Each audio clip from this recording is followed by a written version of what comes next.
Hi, I'm Mike. This is Grace, and today on Our Wyoming Life, we're going to be heading out and taking a look at fly control, mid-season fly control. We've talked about fly control in the beginning of summer, but now we're starting to move back into things, and it's time to go out and take a look at the cows and see what we can do to help them out. We're also going to talk to our favorite doctor, Dr. Spencer Wolter from FBN. He's going to be telling us about heat stress in cattle, and we'll give you an update of what's going on the ranch. It's all coming up on Our Wyoming Life. He's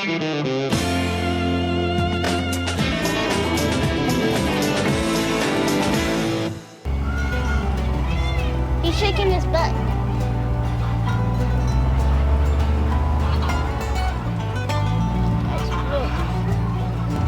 Welcome back to Our Wyoming Life. It is 7 o'clock at night and 84 degrees here on the ranch. Plenty warm, and we decided to wait to film until this evening. We've got our chauffeur over here, Grace. Grace, how old are you? 9. Grace is 9 years old. She's going to be 10 in like just a few weeks. And she has pretty much taken over the driving duties for almost everybody on the ranch. She definitely, anytime you want to go anywhere, she jumps in and takes off. Do you like driving? Yep. Yep. What's your favorite thing about driving? I like steering. You like steering? Yeah. Very cool. Do you like going fast? Mm-hmm. Yeah, you really like going fast, don't you? But we're always careful, right? Yep. Okay. Like 85% of the time. All right, so we're heading back to our far back cows. They are the ones that are back there with Doof. He is the bull. Doof Vader is with them this year. They are clear back at the one-legged windmill pasture, which is a few miles back here. But what we're going to do today for them is actually we're going to do some active fly control for the cows. Now, I've actually got a chemical that's called Atraban, which we mixed up in the shop already. It works great for livestock and for pest control on livestock.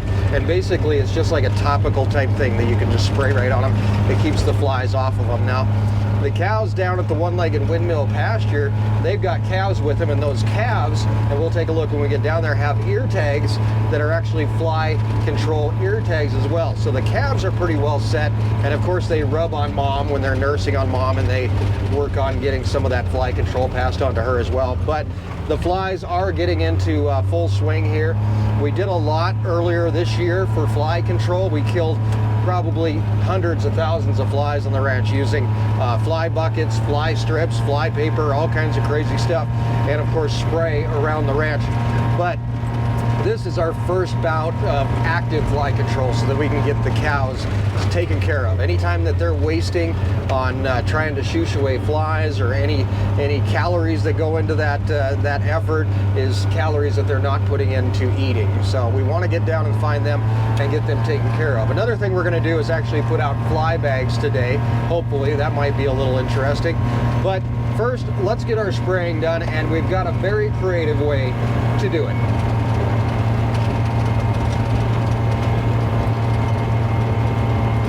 So what's been going on around the ranch? Well, we've been haying.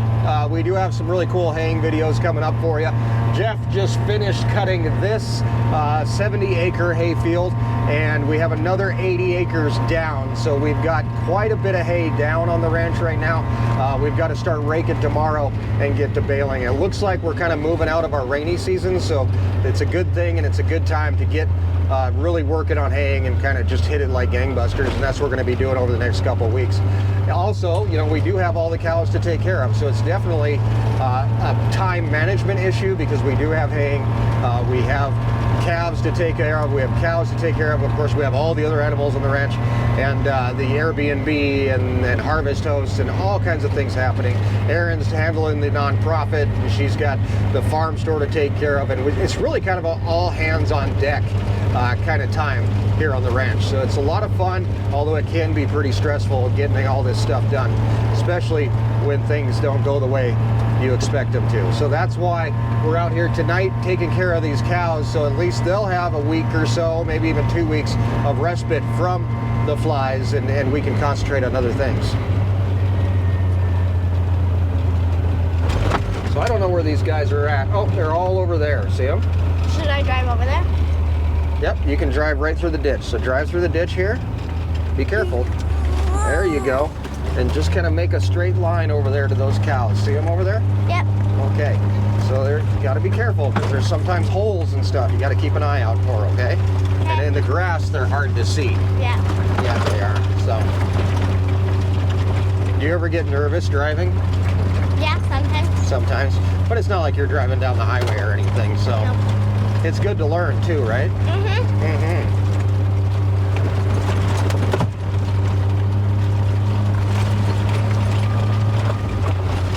Okay, so there's a big hill up here. Okay. I need you to be careful, so slow down a little bit because there's a big giant hill and I don't know where we're going to get into it. So go up to the top here. See this big hill here? Yeah. We got to go down this giant hill. So kind of go down and there you go. Great job. You're doing really good. So how old do you think you should be when you get your first car? I don't know. You don't know? Nope. Maybe like 11 or 12? Maybe. Grace really quickly graduated from driving the go-kart to driving the little gator to now driving the big gator. Okay, slow down a little bit, sweetie. There's some holes here. Slow down. There you go. All right. So now you're going to pull up here on the kind of on the side of this hill. And we're going to talk about what we're going to do here. It's like right here. Sure, stop right here. All righty. Do you want me to turn it off? You can if you want to. Okay, so these are our breeding cows. These are the older cows on the ranch. They're all coming over to see us because they all think they know what's up, and that's the fact that we have a little bit of cake for them. So what my goal here is to lay some cake out, get it in a row for these guys, and then what we're going to do is Grace is going to drive by them while they're eating, and we're going to use this sprayer to just spray the backs of them and get rid of all of these flies. See those flies on there? See those flies? There's flies all over these girls. See all these flies here? That doesn't look fun at all. Oh my God. Yeah, lots and lots of flies. Do you see the bull? No. Where is he? Where is the bull? Bully, bully, bully. Is this Faith? Oh, he's over there. He's laying down. Is this Faith? That is Faith. Do you remember Faith? Yeah. Yeah. Oh, somebody found our cake. Hey, get away from that. Number 2. We forgot to get our third bucket of cake. Oh yeah. Okay, so I'm gonna lay this out in our track here. And then what we're gonna do is we're gonna drive by all these cows and we're gonna get them sprayed. Okay, Gracie? Okay. Okay.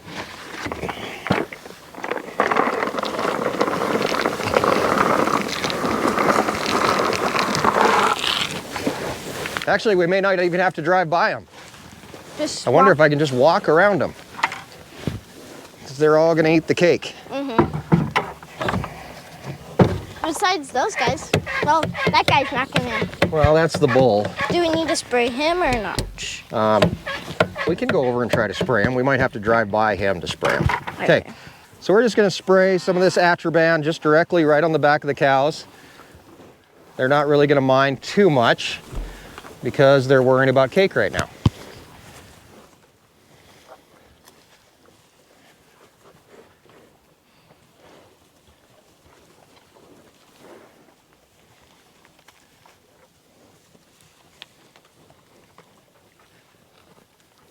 And they're really used to rain, Grace, so they probably think it's just raining. Yeah. See, this is one nice thing about being able to walk around your cows. You don't have too wild of cows. You can actually take care of them like this. Help make their lives just a little bit better. I think we got everybody, you think? I think, yeah. Okay, so next thing we're gonna do, see that bull over there laying down? Yep. We gotta go get him a little bit. So I'm gonna have you drive me over by him. And what I'm gonna do is just sit in the back of the gator. Okay. And you can drive by him on your side. Okay? So have to do a loop. Yep, you're gonna have to do a little loop. So jump in the gator, get her started up. Okay. And we're gonna drive by that bull and you can stop right next to him, okay? Okay. Okay. I gotta tell you, I've been waiting for years for the kids to be old enough to be able to help us out. And of course, you know, Kenzie helps out quite a bit, but this is the first one that we've ever had that's really been interested in driving. Kenzie's in her preteen years, so she's almost a teenager. Grace is at that sweet point where she wants to help as much as possible. So this is definitely a good teaching and learning experience. Be sure to stop. Got to get a little closer than that. Hold on, just stay right there. Hey, buddy. Let's see if I can reach you from here. Kinda. Oh, you got an owie? Did you hurt yourself?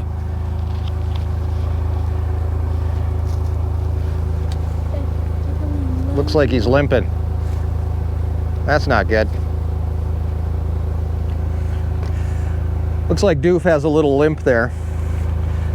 We're gonna try to get a little closer to him and see if we can't take a look, see what he maybe did. Hey, Goof. How you doing? You okay? Did you get a little owie?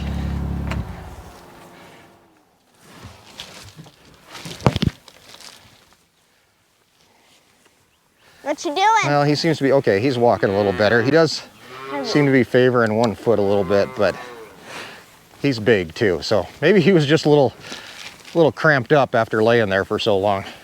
Guys. Let's see if we can't get some more spray on him here. There we go. Yeah, he's okay. I think he might have just been a little cramped up after laying there for a while. So, hey Gracie, can you come pick me up at this cow? I haven't sprayed this one yet. Yep. This cow up here, she was over the hill. Came walking over. We're gonna try to get a little spray on her. Hey girlie. Come on. Come here, girlie. I'm gonna help you, okay? No, you don't want to play? I don't think she wants to play along. Well, what about we only missed one, so that's not bad. What about those cows up there? Those are in the other pasture. Okay. But we should, let's drive up there and check on them, okay? Okay. No. Bad cow. Bad cow. Alrighty, Gracie. Let's get out of here. Which way? Go down this way and go out that gate up there. Whew. They're gonna follow us. They're gonna follow us, but it looks like you kind of got accosted there. Here they come. So swing through this gate. It's gonna be a tight turn. You made it though. Oh, a little farther. Oh, whoa, very close. Okay. See, and follow the tracks up that way. Now make a loop and go back the way we came. This way? Yep, so just make a loop. Like turn around and go back the way we came. Yep. Oh, they're chasing us. Oh, we're getting chased from every direction, Gracie. These guys seriously wanted cake. Cracker Jack. There's Cracker Jack. Don't hit him. I'm not. Move. He's just gonna stop in front of us. Okay. Go around him. There we go. Good job, Grace. Way to avoid the cows. Well, I'm pretty proud of us. That worked pretty good. So now we're gonna go to the next pasture, which contains, who is in there? Max, who's our new bull, and our heifers. Now, these guys are gonna be a little more flighty, but hopefully they'll want cake. We'll kind of do the same trick. We'll see if we can get them sprayed. And then in their pasture, we actually have like a gantry. And in that gantry, we're gonna be able to hang fly bags so that these guys can kind of walk through them and rub some fly powder on themselves, which should be really good for them. And then we'll do the same thing in the other pastures as well. So it is 85, it's hot out here. Obviously the fly situation is not helping, but we did get a chance to talk to Dr. Spencer Wolter from FBN, and they have a new beef lunch and learn just around the bend. And Spencer's here, well, he was here earlier today, and he's gonna tell us all about it. Thanks, Doc, for joining us once again. Dr. Spencer Wolter from FBN Veterinary Services. When you got another beef lunch and learn coming up this week on Wednesday, yep. This week you're talking about heat stress in cattle, and it's easy to think about. You know, we're out working outside ourselves, and then it's hot and we're sweating, but obviously animals feel heat differently than we do. Can you touch a little bit on what kind of differences we have in the way that an animal feels heat as opposed to, just you or I out there sweating our butts off? Yeah. For sure. So the first thing to think of when you think of any bovine animal is that big rumen, right? So whenever we feed animals, we're actually feeding all of those bugs in their rumen. And one thing those bugs do very well outside of feeding the cow is making a lot of heat, right? So they are at a predisposition from square one as far as heat stress goes. Because like a dairy cow, a beef cow, it doesn't matter. Their ideal temperature is 55 degrees Fahrenheit. That is thermoneutral. So not cold stress, not heat stress, right? So anytime it gets above that is when we need to start thinking about how are we going to make sure these animals have the best welfare possible, right? And there's different tools we like to use that we're going to go into on the Beef Lunch and Learn. One is, I'll give a little like starter to it. It's something called THI. So that's temperature heat index. And Nebraska has done a really good job coming out with some charts, but like we all in our heads kind of have 90 degrees as a reference of like, should we work cattle? Should we not work cattle? And 90 degrees is maybe not the best indicator or tool to use because humidity has so much to do with how much heat we're building up in the animal and subsequent heat stress then. Because there's a chart we'll talk about the Lunch and Learn, but there's humidity plays a lot larger part. And that's something I'm excited to dive into with everyone on Wednesday. I can imagine. So with cattle, obviously a cattle's body temperature or a cow's body temperature is higher than ours. And does that put them at a disadvantage, just having a higher body temperature? You know, I mean, probably a little bit. The biggest thing that's their disadvantage is they have something called apocrine, like sweat glands. Mm-hmm. So when you think of a horse or me trying to run a mile, I'm going to be drenched in sweat, right? Like dripping. Cattle don't drip in sweat, right? Because their sweat glands are not those full functioning, like get drenched. So they can't dissipate heat that well. The majority happens from panting, right? Okay. So they're at a disadvantage of they are a little warmer. That rumen is why they have a higher body temperature too, right? So predispositioning them. And then also, you know, when they eat, you know, that rumen gets in overdrive a couple hours later. So, right. You know, feeding times, all of that puts cattle at disadvantage. And, you know, we have some tools in our toolbox of adjusting feeding times and that to try to help keep them as cool as possible because honestly, they're just not that good at sweating. They're not that good at keeping cool. So we see it a lot. We talk about it in the winter time a lot. And, you know, that feed generates heat for cattle and helps keep them warm. Obviously, the same thing happens. It doesn't matter what time of year it is. So when they're eating in the summertime, it's heating them up as well. And I think that's something people usually don't think about. Exactly. And depending where you are in the country right now and how green your pasture is, you might be already feeding like grass hay. Mm-hmm. And you think, you know, that's a low energy diet. That's not going to heat them up that much. And especially cattle on like pasture, it actually heats them up more because it takes more work for those bugs to break down dry grass hay than it does, say, a cracked kernel of corn. So they actually generates more heat feeding dry grass hay than it would be necessarily something that's maybe a little more concentrate dense. So that's also something to think about, like when their rumen temperature peaks. I don't want to give away all of the secrets of the Lunch and Learn here, as much as I'd like to.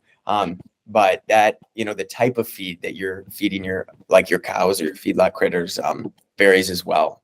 That makes total sense. One of the things that we run into quite a bit here on the ranch, and because we're grassland farmers and we've got lots of flat land and rolling hills, things like that. But here in the Great Plains is that we don't have a whole lot of shade for our animals as well. And we were talking about earlier, but everybody's now carrying a heavier stocking rate.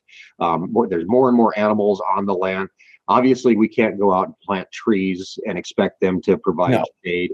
But there are other ways that animals do find kind of a respite from the heat. Can you touch on that? Yeah. Location, it varies so much, but you know, there's different things from mobile shades that you could put out if you got smaller pastures, putting cattle on more hilly pastures. Hills can increase wind speed 5 to 8 miles an hour as they ramp up the hill. You know, and then there's a bunch of things about water that we'll talk about on Wednesday, but there are other things you can do outside of shade. And I think, you know, just getting people's like gears turning about it is, you know, cattle have always been out west. They've always lived on the plains, but not at the artificial stocking densities that, you know, we have them in. right? So, the same stream water, probably won't feed the same amount of animals. And like if there are a few shades or low valleys, in the morning, that type of stuff, there's going to be more animals inherently there since we have them in that pasture. So there's some tips and tricks we'll go over on, if you don't have shade, what are some other things you can do to make sure you're setting your cows and yourself up for success during those hot summer days. Right. And if somebody can't make it, probably the biggest thing for us is water, obviously, for those animals, and clean water, and making sure that they've got the best possible water and enough water for them to be sustainable on. What are the water requirements for cattle?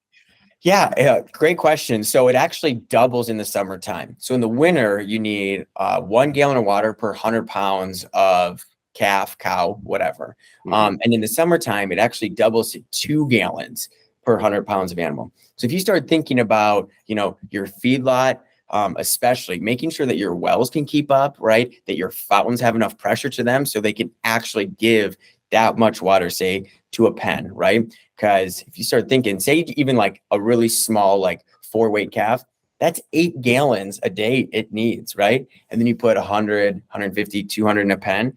That's a lot of water that has to be coming, especially with heavier cattle, and mama cows are no different. So 2 gallons. So it's like making sure we have enough waterers and that they're not having to walk that far. When you think out to pastures, it is a pain hauling water, and it's hard to move troughs, but if they have to go a half mile to water, right? You could potentially run into some pretty, like life or death stuff. We saw that in Kansas last year. So running water is worth it considering, what the consequences could be without it. The beef lunch and learn is a great idea that you guys came up with. I think that it's amazing that every month there's something else that is, it's maybe not life or death, but it's very, very important with the cattle, with your ranch, with your farm. I know you guys have some really cool stuff planned coming up, even about some operation stuff and financing and stuff coming up as well. So I appreciate you guys doing this every single month for us. There's going to be a link down in the description so that you can join the Beef Lunch and Learn and have a lot of fun hanging out with these guys, asking your questions. How do you feel about the entire process, the Lunch and Learns? How are they going on your end?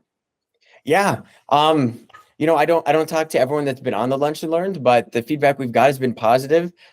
Also, I just like, it's like, I don't need to hear feedback on it. It's cattle. Everyone that has cattle knows that it is an every single day, 365 days a year job, right? And everyone has so much on their mind. They can't, yes, Google has all the answers, as everyone always tells me. But, you can't, what information is true, what's not fake news, right? So essentially we're hoping to have a condensed version, just a little nugget soundbite to give producers on stuff that's really timely for that month, because every month cattle are going through something else, right? A different challenge. And we hope to just highlight those areas and I guess give more tools in producers' toolbox at the end of the day. I know you have a lot to do, but you could do one of these a week too. There's just so much information that's out there it's easily forgotten. It's easily slips your mind. You come into calving and all of a sudden you're like, wait a minute, how do I pull a calf? I need to refresh my memory on that because you're not doing it all the time. So I thank you guys for doing this. I know you're busy, Spencer, so I'll cut you loose, but thank you for hanging out with us. We're going to head out and finish out. We're actually spraying down some cows in the pasture for flies. Awesome. And putting out some fly bags. So trying to reduce the amount of flies that are out here and on these cows, because obviously, as from a previous Lunch and Learn that controlling flies is super important on the ranch as well. Oh, absolutely. Hey, thanks for having me. Thank you. Thanks, Doc. That's right. Thank you, Dr. Spencer. We're heading over to our heifer calves, or our heifer cows. These are moms that have never been pregnant. This will actually be their first pregnancy. They're in here with our bull. His name is Max. He's from Missouri, but now he is considered a Wyoming native. And we are going to check out these guys. We're going to give them some cake, and then we're going to try to spray them also with the Atraban, and then we're going to hang up some fly bags. And that's going to be a lot of fun to do because I have a feeling we're going to get a little fly baggy ourselves. So here they're coming up here. And we've got another bucket of cake here that the older cows try to confiscate. Did they eat all of it? No, there's some left. There's quite a bit left. Yeah. So we're gonna do the same thing here. So what's kind of handy here is if you actually lay it in your tire track.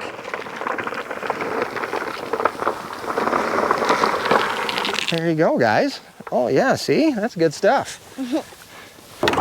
And then we're gonna do just like we did before and spray these guys down. Very, very simple, but something that helps out a whole lot with cattle. There's our bull, he can use some. Come on up here, guys. Come on, shy ones. So these are heifers, so they're relatively new to this whole experience. They're not used to it, but they will figure it out. And we're actually helping them, we're not hurting. Come on. They think we're hurting them though. They do, but we're not. Come on in, get some cake there, number 22. There you go. We just got these two over here that are kind of playing hard to get, huh? Yep. Come over here, get some cake. And Max, of course, he's pretty laid back. Nice big bull. Come on, guys, get some cake over here. All right, I think we got everybody. We'll actually do this a few times over the next few days just to make sure that everybody got a pretty good dose. Okay. Let me get down. That's a great place to sit though, Grace, because I think I have a feeling that I'm gonna be up there next. Because you see that thing over there, it looks like a swing set? Yeah. I need you to take the gator, drive right underneath it, and stop right in the middle. Okay. You wanna try it? Yep. All right, come on. I don't know about you guys, but when I was a kid, I started driving pretty young, and some of my first memories of driving, and in fact, I wasn't even driving, I was just in charge of shifting. And I would sit in the passenger seat and I would actually shift gears as my parents drove, and then eventually moved over to the driver's side as well. We don't have anything that's a standard transmission, so these guys may never know what it's like to drive one of those, but it's definitely something that good? They're gonna get to experience at some point. Good job, Grace. All right, so this is our gantry. This is where we're gonna hang our fly bags. And let me show you what I'm talking about. Grace, do you know who the Dukes of Hazzard are? Nope. You have no idea. Dukes of Hazzard it was a TV show, but they used to climb in and out of the windows of their car all the time. I just did that. You just did that, I know you did. All right, so these are our fly bags. These fly bags are going to hang. There's already one that was there's hanging. part of one there that's already kind of destroyed. We are gonna try to hang these. I hope they hang low enough. Let's see, can you, you're gonna take these and kind of hang them over that bar on top so we can see how low they're gonna hang. I wonder if these little guys can get to that. That might be too high. You think? I don't know. I think that might be too high. I don't We think could these lower it, little like- guys are gonna be able to get to that. That's about as low as we can go. Yeah. Okay, so here's your next part of your experiment. So this is hanging right here at this window. Okay, so I want you to take your gator and go over and drive next to the cows. And I want you to see if their back is as high as your window. Okay? Okay. And then you come back and you let me know, okay? Okay. All right.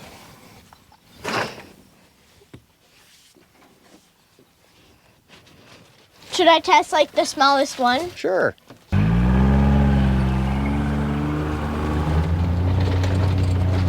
Let's see what Gracie has to say here. What do you think? Yep. Okay, so make a big circle and come in straighter.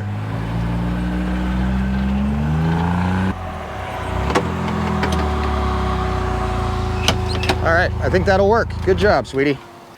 These are our fly bags. These are actually, they have kind of a net down at the bottom. You see that, Grace? Yep. Yep. So we put this powder in here, and then the cows will come in and rub on these bags, and then that powder sticks to their skin, and then that keeps the flies off. Okay? Can I help put some of the powder in? You can. The powder looks like this, and it's python dust. It's a livestock insecticide that'll keep them safe from flies and biting flies and all that kind of stuff. So, come on down here, Gracie. Couple things really quick. Do this when it's not windy. Otherwise, you're going to end up wearing this stuff. It's actually not too bad out here right now, so it shouldn't be horrible. So we're going to cut open this bag, and then you reach right in here and you just pour it right in there, okay? Okay. Okay. So you hold that open, and we're just going to pour this right on in there. What does it look like to you? Flour. Like flour, yeah. It does look like flour. So usually we'll put one bag in each fly bag. How many fly bags do we have? 2. Okay. We have 2. So go ahead and finish emptying that out, sweetie. Good job. And tip it down so it all goes in there. Okay. Oof, dusty. Get all this in here without wearing it. And then we're going to do the Velcro and Velcro it right up. You got some on your hands. I did get some on my hands, but you know what that means? What? I won't have flies. So you tap it, the dust comes out. And that's what we're going for with these cows. So, okay, so we're just gonna tie a little knot right up here. I got some of the powder in my hangnail and it stings. It's stingy. I'm sorry, sweetie. Okay, let's see how much lower that makes it. Yep, we're gonna hang the other one right over here. Cool? Yep. All right. Thank you for being my cinematographer. Yep. You know what that means? Nope. Cameraman, kind of.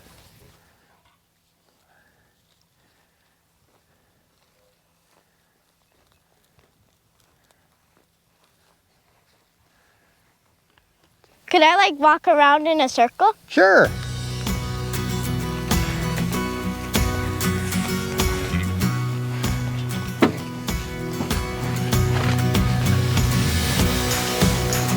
How do I look? Good. Good. Okay. All right, so we're gonna let these hang here. I think they're gonna work. Hopefully we'll come back down and we'll have cows with powder all over their face. All right, now it's my turn to film you. Okay. I'm gonna film you as you drive forward, okay? There you go, good job.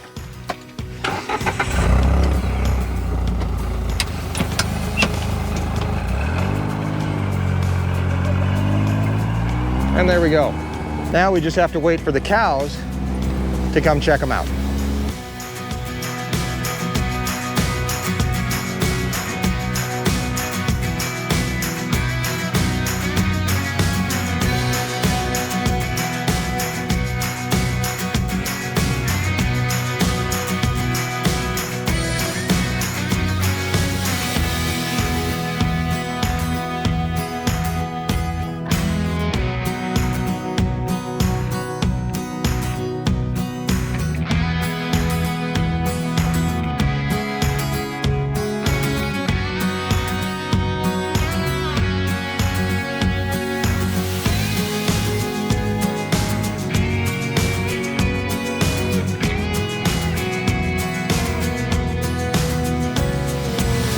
Well, we came close. We'll come out in the morning, check it out, and see if they are getting into the fly bag at all, which I hope they are. And we'll be able to check on them and make sure it's working. So I'm gonna turn on some water for these guys, and I'm gonna cut you guys loose. A big thank you to Dr. Spencer Wolter for coming on today's episode once again. The Beef Lunch and Learn happens Wednesday. Go check it out. You can actually get paid to attend, which is very cool stuff. And you're gonna learn a whole lot while you're there. Heat stress is a huge factor in cattle, so are flies and other nuisances. Ready to go home, Gracie? Yep. Yep.